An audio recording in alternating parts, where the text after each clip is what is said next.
belles avant-premières en présence des réalisateurs, les émotifs anonymes, Angèle et Tony, quelques beaux films européens comme toujours, et également un ciné-concert d'exception avec 40 musiciens sur scène, les élèves du conservatoire d'Arras ainsi que leurs professeurs qui ont accompagné le film en direct. Demain, la journée est assez riche puisqu'on attend deux invités d'importance et quelques autres d'ailleurs. Pierre Schoendorfer, qui est le réalisateur de la 317e section, qui vient présenter donc la version restaurée du film, grand cinéaste français qui a notamment réalisé Le Crabe-Tambour, et Jacques Perrin, qui est également l'acteur de Pierre Schoendorfer dans la 317e section, mais qui est le réalisateur de L'Empire du Milieu du Sud, donc un super film de montage sur l'histoire de l'Indochine, qui viendra présenter en avant-première. On a également plusieurs autres réalisateurs qui présentent leurs films. Dessine-toi, Gilles Porte. Gilles Porte, c'est Quand la mer monte. Et il a réalisé un très beau film sur les enfants qui sera présenté à la fois à tout le public du festival, mais également Guillaume Niclou qui a fait un film un peu iconoclaste, Holiday. C'est avec Jean-Pierre Daroussin, Josiane Belasco et Judith Godrèche. Anthony Jouvenel, je suis secrétaire de plan séquence et puis pendant le festival, homme à tout faire, comme l'a dit un jour Eric, et en particulier chauffeur sur l'Arjois, et puis sur également les aéroports, les gares lilloises. Bref, voilà, une lourde mission d'amener les invités à bon port. Ah, les petites anecdotes, la plus croustillante, c'était, mais ça n'étonnera personne, avec Fabrice Lucchini, qu'on a ramené après la présentation de la séance en gare d'Arras, et qui en fait a continué son show comme s'il était sur scène, en plein milieu de la gare, à 22h30, avec quelques personnes qui étaient là, des agents de sécurité. Enfin, c'était très très sympathique. Le postulat de départ, c'était une histoire d'amour entre un homme et une femme qui sont tous les deux des hyper émotifs, mais qui ne le savent ni l'un ni l'autre. Et on est dans le malentendu, quoi. Elle pense que lui est un type justement fort, elle le dit tellement sûr de lui, rigide un peu, mais qui l'impressionne. Et lui est impressionné par elle. L'idée des émotifs anonymes, elle est venue en allant aux émotifs anonymes moi-même, au détour des années 2000. Moi j'y suis allé parce que j'ai toujours eu un petit souci quand même d'hyper-émotivité, voilà, de timidité, de trac qui est en permanence. Et petit à petit, je me suis dit qu'il y avait peut-être quelque chose à raconter là, parce que finalement, dans ces groupes, j'ai rencontré des gens de toutes sortes, et je me suis rendu compte que tout le monde est plus ou moins émotif, tout le monde a plus ou moins peur du regard des autres, qu'est-ce qu'on va penser de moi. C'est pour ça que le film et tout, quand il s'est écrit et tout, est devenu quand même très autobiographique quand même, c'est sûrement mon film le plus intime. J'ai envie que les gens sortent de là en ayant confiance et en se disant, comme les personnages, voilà, on a la trouille, mais il faut quand même surmonter ses peurs. J'ai vraiment écrit d'abord pour Isabelle Carré, avec laquelle j'avais tourné Maman est folle. Et Benoît Poulvorde, j'ai pensé aussi à lui à l'écriture, parce que déjà j'avais trouvé qu'il faisait un très beau couple dans le Entre ses mains, qui était un film d'Anne Fontaine, un film dramatique, donc, mais j'avais trouvé que vraiment ça faisait un très beau duo. Et puis, j'étais sûr, mais on le sait quand même, vous savez, un hyper émotif, c'est pas forcément quelqu'un qui est passe-muraille et qui est toujours dans son coin et tout ça. Un Benoît Poulvorde qui rentre et qui va faire marrer toute l'assistance et qui va parler très fort est un hyper émotif, quoi. J'avais depuis longtemps l'envie de raconter l'histoire d'Angèle telle qu'elle est dans le film. Il n'y a rien de très particulier, si ce n'est quelque chose que j'ai beaucoup aimé, c'était quand vous partez avec un film avec un petit budget, vous êtes obligé de prendre des gens, pas des stars, et de toute façon j'en aurais pas pris, parce que j'aimais prendre des gens qui par exemple passaient de assistante costumière, et puis sur mon film ils étaient chefs costumiers. Parce que là il y a quelque chose de l'ordre de l'adrénaline en fait, qui fait que ça rejaillit même sur mon histoire en fait. La meilleure façon pour moi d'apprendre, c'est de faire les choses moi-même. Si les gens le font à ma place comme un grand chef-op ou un grand monteur, ça n'a pas d'intérêt. Et puis en plus, moi, je peux demander à des gens dont c'est les premiers des choses que je ne pourrais pas forcément demander à des gens dont c'est le 10e. Donc, je peux tout demander en fait. Donc, je peux aller très loin. Et moi, j'aime bien aller très, très, très loin dans ce que je peux demander. Non, j'ai aucune envie de me blinder. Ah non, mais ça, non. À part Grégory, c'est tous les marins du coin que je connaissais.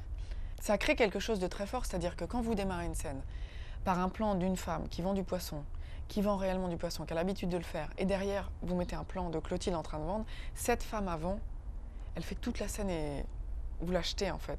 Enfin, vous voyez, c'est-à-dire, il y a un truc tellement vrai, personne ne peut faire ça en fait, personne ne peut imiter, puis ça prendrait trop de temps, puis pourquoi en fait. Et puis, il y a aussi une chose, moi j'ai envie qu'ils soient dans mon film, ces gens-là.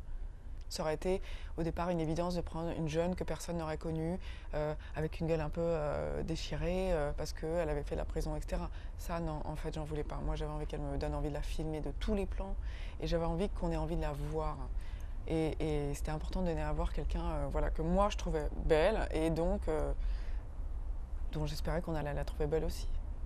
C'est frustrant parfois la lenteur des choses, et on se sent parfois imposé à un rythme lent, et il y a l'ingé son qui attend que l'avion passe, et l'assistant caméra qui attend qu'il soit sûr d'avoir le point.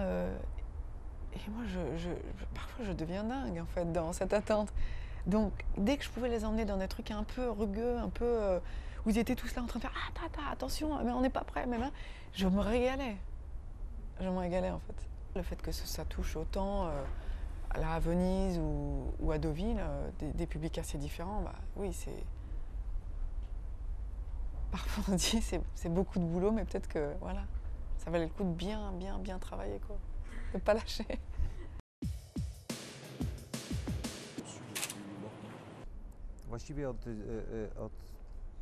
Il a commencé sa carrière comme acteur, mais maintenant depuis 10 ans il est réalisateur.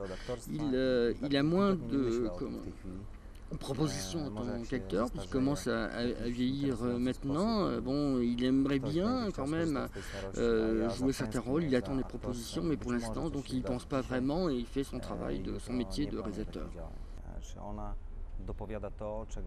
La musique a un rôle important, c'est pas une simple musique d'illustration, la musique c'est une musique de narration. Et du coup donc elle a un rôle extrêmement important, elle doit montrer ce que certains mots ne disent pas ou ce que l'image aussi ne montre pas. Donc elle a vraiment une place dans le film, place à part. Et également, lui quand il était jeune, il était musicien, donc les journées, quand il suivait ses études, il étudiait Bach, Mozart, Chopin, et après, donc le soir, il jouait dans les garages du punk rock. Donc c'était aussi pour refléter l'atmosphère de sa jeunesse. Et le plus difficile, ça avait été de trouver la balance entre l'équilibre entre les deux. Il y a même un moment où il avait même pensé ne faire que la musique punk, mais pour que ce soit vraiment le reflet de sa jeunesse, il fallait qu'il y ait cet équilibre entre les deux types de musique.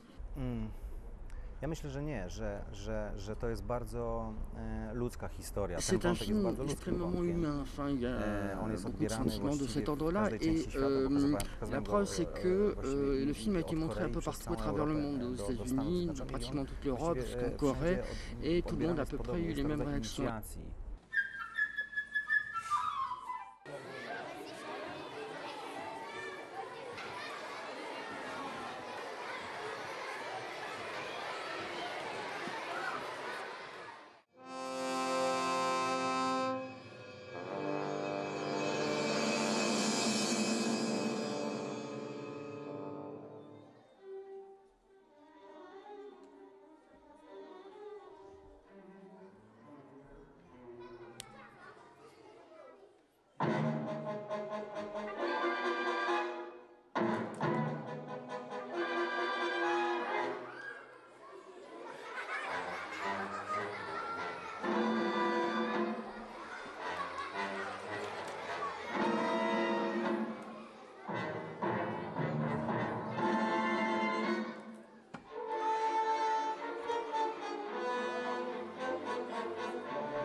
Je suis venue au cinéma, j'ai vu Pierre et le Loup, accompagné en musique par le Conservatoire d'Arras derrière l'écran.